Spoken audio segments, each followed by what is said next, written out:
ಇಲ್ವೇ? ಹೌದಾ? ಬಾ ನಮ್ಮ ಮನೆಗೆ. ಎಲ್ಲಿಗೆ? ನಿನ್ನ ಮನೆಗೆ. ಮನೆಗೆ? ಹೌದು. ಸರಿ. ಇನ್ನು ಹತ್ತಿರ ಹತ್ತಿರ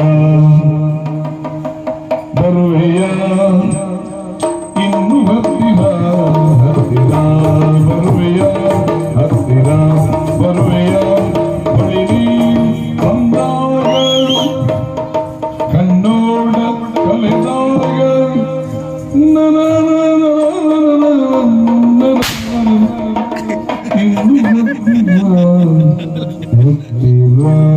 ಈ ಬದಿ ಬಾ.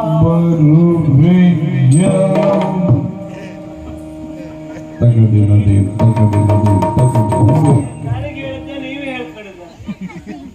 ಯಾರು ನೀನ್ ಮನೆ ಬಿಟ್ಟ ಮೇಲೆ ಯಾರನ್ನೆಲ್ಲ ಒಳಗೆ ಹಾಕೊಂಡಿದೆ ಅಂತ ಹೇಳಲಿಕ್ಕೆ ಆಗುದಿಲ್ಲ. ನೀವು ಬಾಯಿಗೆ ಬಂದಾಗ ಹೇಳ್ಬೇಡಿ ಮತ್ತೆ. ಎನ್ನ ಬಾಯಿ ಬಂದಾಗ ಹೇಳ್ಬೇಡಿ. ಏನಿಲ್ಲ. ಇಲ್ಲದಿದ್ರೆ ಇಷ್ಟು ದಿವಸ ಆಯ್ತು ಮನೆಗೆ ಬರ್ಲೇ ಇಲ್ಲ. ಈಗ